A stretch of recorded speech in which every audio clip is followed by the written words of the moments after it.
For over a decade, a figure of pure evil stalked the desolate streets and forests of Soviet Russia, leaving a trail of devastation in his wake. His name, Andrei Chikatilo, the man responsible for some of the most horrifying murders in the history.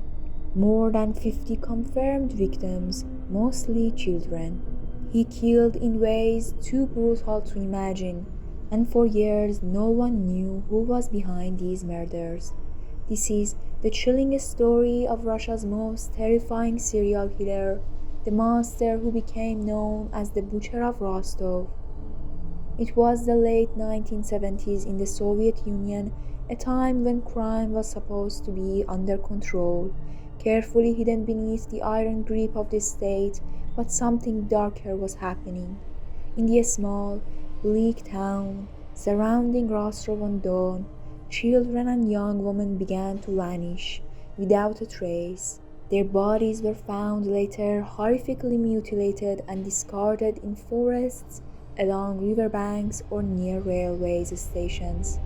The scenes were nothing short of nightmares. Victims with brutal injuries, their lives stolen in the most savage ways imaginable. The terror that gripped these towns was unimaginable.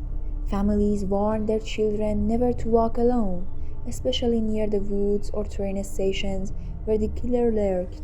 Mothers clung to their children in fear, not knowing if the next missing person would be their own. Each new disappearance only fueled the dread, and a sense of helplessness began to settle in. There was a killer out there, and the authorities couldn't find him. Andrei Chikatilo blended into the background of Soviet life, a soft-spoken, nondescript man. He worked as a teacher and later as a supply clerk. No one could have imagined that this quiet, unassuming man was leading a double life, one where he preyed on the innocent, turning Russia's remote landscapes into his personal hunting ground. The police were desperate to catch the killer, but they were woefully unprepared. This was the time when serial killers were considered a Western phenomenon, something that couldn't happen under Soviet rule. As the body count rose, the authorities downplayed the possibility of a single killer, blaming the crimes on various random people. Hundreds of suspects were integrated, even falsely imprisoned, while the real killer continued his rampage, seemingly unstoppable. For years, Chikatilo evaded capture. His cunning nature and the chaos of the Soviet system allowed him to move undetected. He used his role as a travel clerk to roam freely, finding victims in towns far and wide. He targeted the vulnerable, children, runaways, and women, down on their luck. He would lure them with promises of food or small gifts, leading them to isolated spots where he would unleash his savage urges. The brutality of Chikatilo's murders was beyond comprehension.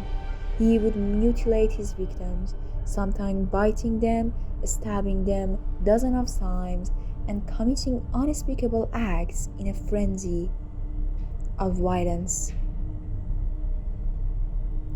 Each crime scene told the same horrifying story, one of unimaginable pain and suffering. Despite the pattern, the investigation dragged on for years.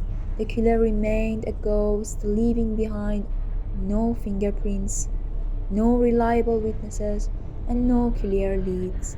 The sheer scale of his violence left even seasoned detectives terrified, and as more bodies were discovered, the fear in Rostov and surrounding towns reached a fever pitch. Every parent lived in constant dread, and every child was warned not to speak to strangers. Yet, Chikatilo continued to strike time and time again. It wasn't until 1990, over a decade after his first known murder, that Chikatilo's reign of terror finally came to an end. A detective named Viktor Burakov led a task force determined to catch the killer, using psychological profiles and forensic science to narrow down suspects. Chikatilo was arrested after acting suspiciously near a train station where a recent victim had been found. DNA analysis, a relatively new tool at the time, linked him to the murders. The evidence was undeniable. In custody, Chikatilo confessed to 56 murders, detailing the horrors of each one, with a chilling lack of remorse. His confessions revealed a mind warped by sadistic desires, a man who found pleasure in suffering of his victims. The police were stunned by the sheer scale of his crimes, the monstrous acts committed by a man who had walked among them for years. In 1992, Andrei Chikatilo was sentenced to death for his crimes. The trial was a media sensation, and the details of his gruesome acts horrified the entire nation. His execution by a single gunshot in 1994 marked the end of one of the most terrifying chapters in Russian history, but the fear he left behind still lingers. Andrei Chikatilo was more than a serial killer, he was a walking nightmare, a man whose evil knew no bounds. For over a decade, he terrorized a nation, leaving scars that will never fully heal, even after his death. The memory of his atrocities continues to haunt those who lived through his reign of terror.